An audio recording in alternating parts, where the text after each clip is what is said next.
नमस्कार दोस्तों, आपका स्वागत है हमारे पैरामेडिकल एजुकेशन चैनल में। इस वीडियो में हम कुछ ऐसे मोस्ट इंपॉर्टेंट क्वेश्चन के बारे में बात करेंगे जो nursing, ANM, GNM, BSc nursing, NHM की वैकेंसी, सीएचओ जैसी भर्तियों में बार बार रिपीट होते रहते हैं। इसलिए दोस्तों इस वीडियो को पूरा जरूर देखें। साथ ही चैनल पर नहीं हो तो चैनल को सब्सक्राइब करना ना भूलें, क्योंकि हम इस प्रकार के कई मोस्ट इंपॉर्टेंट क्वेश्चन और आने वाली वैकेंसी के बारे में और पहले हुए भर्तियों के पेपर, सिलेबस और इस प्रकार की कई जानकारी भरी वीडियो लाते हैं। तो दोस्तों अब हम पहले क्वेश्चन के बारे में बात करते हैं। तो पहला क्वेश्चन है वो है कि नर्सिंग प्रोसेस की असेसमेंट स्टेज में निम्न में से नहीं आता है। तो इसके लिए हमारे पास जो चार ऑप्शन है उसमें पहला ऑप्शन वो है फिजिकल एग्जामिनेशन, दूसरा ऑप्शन है डाटा कलेक्शन, तीसरा ऑप्शन है डॉक्यूमेंटेशन ऑफ डाटा और चौथा ऑप्शन वो है ट्रीटमेंट ऑफ डिजीज। तो दोस्तों इसमें जो राइट ऑप्शन होगा वो होगा डी, ट्रीटमेंट ऑफ डिजीज। अब हम नेक्स्ट क्वेश्चन के बारे में बात करते हैं। तो नेक्स्ट क्वेश्चन है वो है कि FAO क्या है। तो इसमें जो पहला ऑप्शन है वो है फीडिंग एंड असाइनमेंट ऑर्गेनाइजेशन, दूसरा ऑप्शन है वो है फूड एंड एग्रीकल्चर ऑर्गेनाइजेशन, तीसरा ऑप्शन है वो है जो forest and antenatal care organisation और जो चौथा ऑप्शन है वो है forehead and arm care organisation.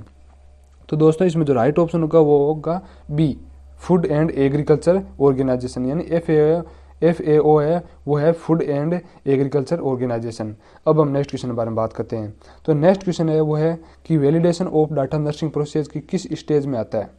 तो इसके लिए हमारे पास जो पहला ऑप्शन है वो है प्लानिंग, दूसरा ऑप्शन है वो है इम्प्लीमेंटेशन, तीसरा ऑप्शन है असेसमेंट और चौथा ऑप्शन है वो है इवोल्यूशन।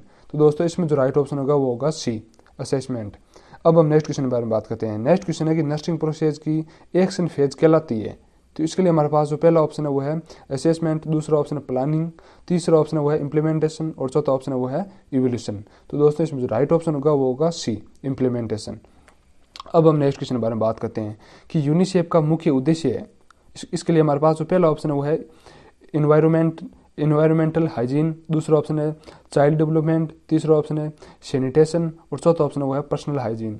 तो दोस्तों इसमें जो राइट ऑप्शन होगा वो होगा बी, चाइल्ड डेवलपमेंट, यानी जो यूनिसेफ का मुख्य उद्देश्य है वो चाइल्ड डेवलपमेंट है, चाइल्ड डेवलपमेंट से संबंधित सारे काम है। अब हम नेक्स्ट क्वेश्चन के बारे में बात करते हैं। तो नेक्स्ट क्वेश्चन है वो है कि नर्सिंग प्रोसेस में नर्सिंग इंटरवेंशन का निम्न में से एक प्रकार है। तो इसके लिए हमारे पास जो पहला ऑप्शन है वो है कॉग्निटिव इंटरवेंशन, दूसरा ऑप्शन है इंटरपर्सनल इंटरवेंशन, तीसरा ऑप्शन है टेक्निकल इंटरवेंशन और चौथा ऑप्शन वो है ऑल ऑफ अबव। तो दोस्तों इसमें जो राइट ऑप्शन होगा वो होगा डी, ऑल ऑफ अबव। अब हम नेक्स्ट क्वेश्चन के बारे में बात करते हैं। नेक्स्ट क्वेश्चन है कि FAO का मुख्यालय कहाँ है। तो इसके लिए हमारे पास जो चार ऑप्शन है उसमें पहला ऑप्शन है वो है पेरिस, दूसरा ऑप्शन है वो है न्यूयॉर्क, तीसरा ऑप्शन है रोम और चौथा ऑप्शन है वो है वॉशिंगटन DC। तो दोस्तों इसमें जो राइट ऑप्शन होगा वो होगा सी, रोम, यानी FAO का मुख्यालय है वो रोम में है। अब हम नेक्स्ट क्वेश्चन के बारे में बात करते हैं। नेक्स्ट क्वेश्चन है वो है कि वर्ल्ड बैंक का हेडक्वार्टर कहाँ स्थित है। तो इसके लिए हमारे पास जो पहला ऑप्शन है वो है न्यूयॉर्क, दूसरा ऑप्शन है वॉशिंगटन DC, तीसरा ऑप्शन है लॉस एंजल्स और चौथा ऑप्शन है वो है पेरिस। तो दोस्तों इसमें जो राइट ऑप्शन होगा वो होगा बी, वॉशिंगटन DC, यानी वर्ल्ड बैंक का जो हेडक्वार्टर है वो वॉशिंगटन में है। अब हम नेक्स्ट क्वेश्चन के बारे में बात करते हैं। तो नेक्स्ट क्वेश्चन है वो है कि rating, grading and judging nursing process की किस स्टेज में आते हैं। पहला ऑप्शन है असेसमेंट, दूसरा ऑप्शन है प्लानिंग, तीसरा ऑप्शन है इम्प्लीमेंटेशन और जो चौथा ऑप्शन है वो है इवोल्यूशन। तो दोस्तों इसमें जो राइट ऑप्शन होगा वो होगा डी, इवोल्यूशन। अब हम नेक्स्ट क्वेश्चन के बारे में बात करते हैं कि हॉस्पिटल का लैटिन अर्थ है। हॉस्पिटल का लैटिन अर्थ है, तो इसके लिए हमारे पास जो पहला ऑप्शन है वो है हॉस्पिटलिटीज, दूसरा ऑप्शन है हॉस्टल, तीसरा ऑप्शन है वो है मोप और चौथा ऑप्शन है नॉन ऑफ अबव। तो इसमें जो राइट ऑप्शन होगा वो होगा ए, हॉस्पिटलिस। अब हम नेक्स्ट क्वेश्चन के बारे में बात करते हैं। तो नेक्स्ट क्वेश्चन है कि वर्ल्ड बैंक का उद्देश्य है। पहला ऑप्शन है वो है चिल्ड्रन केयर, दूसरा ऑप्शन है वो है इकोनॉमिक ग्रोथ, तीसरा ऑप्शन है मेन पावर डेवलपमेंट और चौथा ऑप्शन है वो है इन्वायरमेंटल सैनिटेशन। तो दोस्तों इसमें जो राइट ऑप्शन होगा वो होगा बी, इकोनॉमिक ग्रोथ, यानी वर्ल्ड बैंक का मेन एम है वो इकोनॉमिक ग्रोथ है। अब हम नेक्स्ट क्वेश्चन के बारे में बात करते हैं। तो नेक्स्ट क्वेश्चन है वो है कि SIDA सीडा भारत में कौन से प्रोग्राम को सहयोग प्रदान कर रही है। तो इसके लिए हमारे पास जो पहला ऑप्शन है वो है मलेरिया प्रोग्राम, दूसरा ऑप्शन है लेप्रोसी प्रोग्राम, तीसरा ऑप्शन है ट्यूबरकुलोसिस प्रोग्राम और जो चौथा ऑप्शन है वो है फाइलेरिया प्रोग्राम। तो दोस्तों इसमें जो राइट ऑप्शन होगा वो आपको नीचे कमेंट बॉक्स में देना होगा। काफ़ी इंपॉर्टेंट और मोस्ट क्वेश्चन है, इसलिए इसका जो राइट ऑप्शन है वो आप नीचे कमेंट बॉक्स में दीजिए। फिर इसका जो राइट आंसर होगा वो हम नेक्स्ट वीडियो में बता देंगे। इसी तरह हमने पिछले वीडियो में भी एक क्वेश्चन पूछा था कि यूनिसेफ के बाद में 1953 में क्या नाम दिया गया। तो इसमें जो पहला ऑप्शन है वो था यूएन इमरजेंसी फंड, दूसरा ऑप्शन था यूएन चिल्ड्रंस फंड, तीसरा ऑप्शन था यूएन चाइल्ड फंड और चौथा ऑप्शन था वो था यूएन हैंडीकैप फंड। तो दोस्तों इसमें जो राइट आंसर आए हैं वो आए हैं काफ़ी बी आए हैं और काफ़ी सी आए हैं। तो इसमें जो राइट आंसर है वो है बी यूएन चिल्ड्रंस फंड, जो 1953 के बाद में नाम दिया गया यूनिसेफ का। अब इसी तरह जो अभी हमने क्वेश्चन पूछा है कि सीडा भारत में कौन से प्रोग्राम को सहयोग प्रदान कर रही है, malaria programme, leprosy programme, tuberculosis programme और फाइलेरिया प्रोग्राम।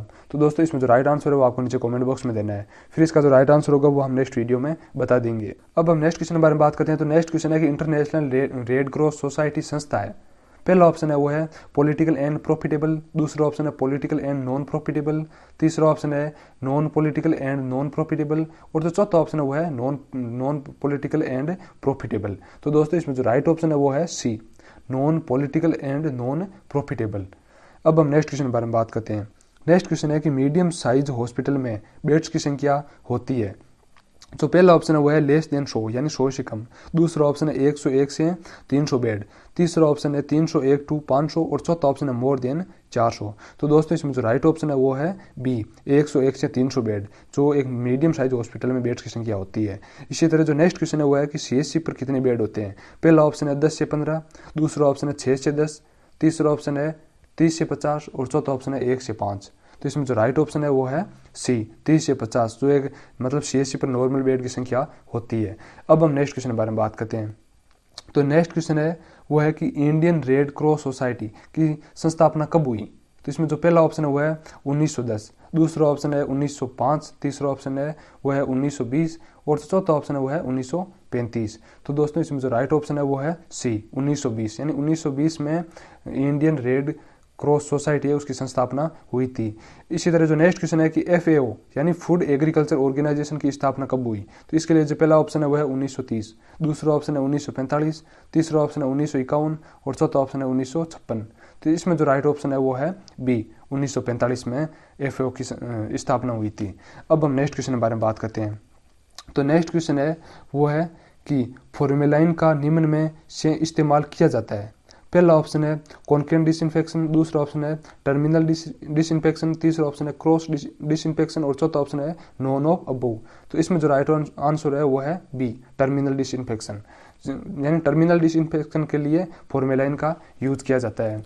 अब हम नेक्स्ट क्वेश्चन के बारे में बात करते हैं। तो नेक्स्ट क्वेश्चन है कि FAO का उद्देश्य है यानी FAO का मेन एम क्या है। तो इसमें जो पहला ऑप्शन है वो है इम्प्रूव रूरल लिविंग स्टैंडर्ड, तीसरा ऑप्शन है एफिशिएंसी ऑफ फार्मिंग, तीसरा ऑप्शन है इम्प्रूव न्यूट्रिशन ऑफ पीपल और चौथा ऑप्शन है ऑल। तो इसमें जो राइट आंसर है वो है डी ऑल, यानी ये तीनों है वो उद्देश्य हैं FAO के। अब हम नेक्स्ट क्वेश्चन के बारे में बात करते हैं। तो नेक्स्ट क्वेश्चन है कि USAID क्या है।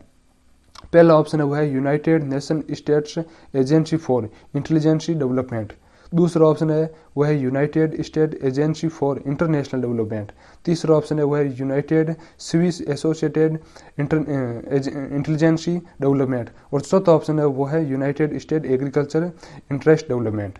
तो इसमें जो राइट आंसर है वो है B United State agency for international development. अब हम नेक्स्ट क्वेश्चन के बारे में बात करते हैं। तो नेक्स्ट क्वेश्चन है वो है सेप्टिक टैंक का यूज करना किसका एग्जाम्पल है। तो इसमें जो पहला ऑप्शन है वो है कॉन्क्रेंट डिसइंफेक्शन, दूसरा ऑप्शन है टर्मिनल डिसइंफेक्शन, तीसरा ऑप्शन है क्रॉस डिसइंफेक्शन और चौथा ऑप्शन है वो है A एंड B। तो इसमें जो राइट आंसर है वो है A कॉन्क्रेंट डिसइंफेक्शन। अब हम नेक्स्ट क्वेश्चन के बारे में बात करते हैं। तो नेक्स्ट क्वेश्चन है रेड क्रॉस सोसाइटी के कार्य है। तो इसमें जो पहला ऑप्शन है वो है जो हेल्थ एजुकेशन, दूसरा ऑप्शन है maternal and child health service, तीसरा ऑप्शन है फर्स्ट एड केयर और चौथा ऑप्शन है वो है ऑल। तो इसमें जो राइट आंसर है वो है डी ऑल, यानी सभी कार्य हैं वो रेड क्रॉस सोसाइटी के हैं। इस प्रकार दोस्तों हमने मोस्ट इंपोर्टेंट क्वेश्चंस के बारे में बात की है। तो अगर ये क्वेश्चंस आपको अच्छे लगते हैं तो इस वीडियो को लाइक करें, अपने दोस्तों के साथ शेयर करें और चैनल पर नए हो तो चैनल को सब्सक्राइब करें। Thanks for watching.